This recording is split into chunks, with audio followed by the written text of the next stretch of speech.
I know I've talked a lot about pasture rotation. Most of the time it's in the winter or the late fall where I'm talking about it, because it's allowing me to use forage rather than grain or hay late into the season.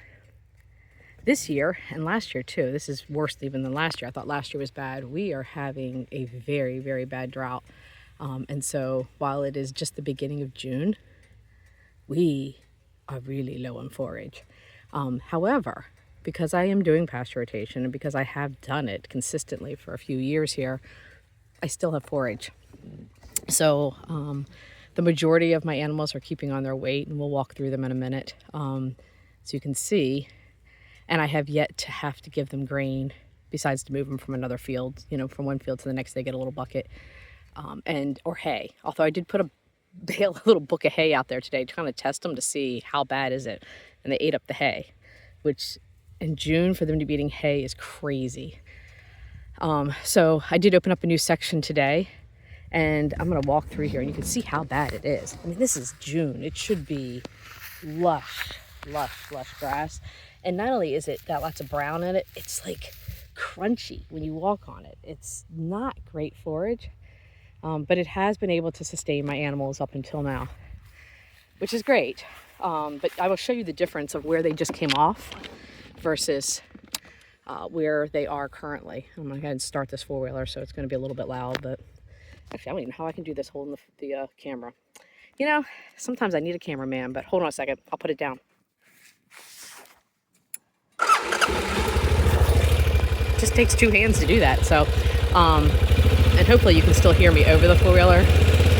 I'll stop it up here, but I'll get as close to this phone as I can. But you will be able to see a very distinct line where that line was up until now.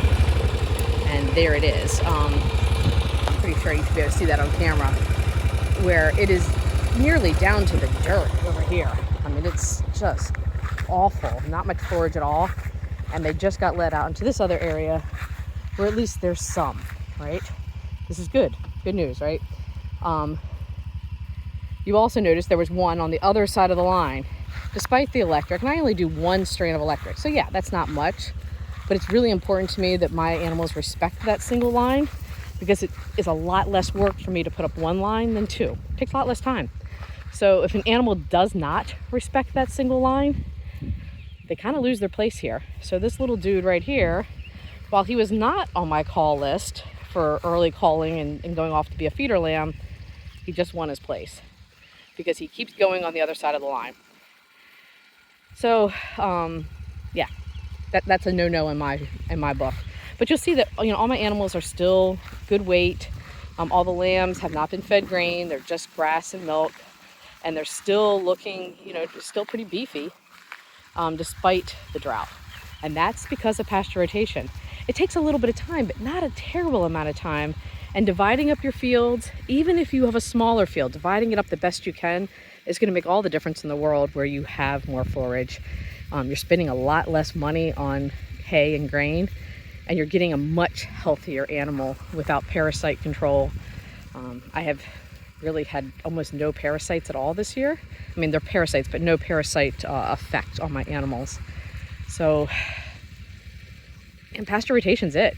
Do it. Even if you only have a small area to do it in. I cannot recommend it more than especially in times where you have stress, either due to early frost or drought. So signing off. Go rotate your pastures.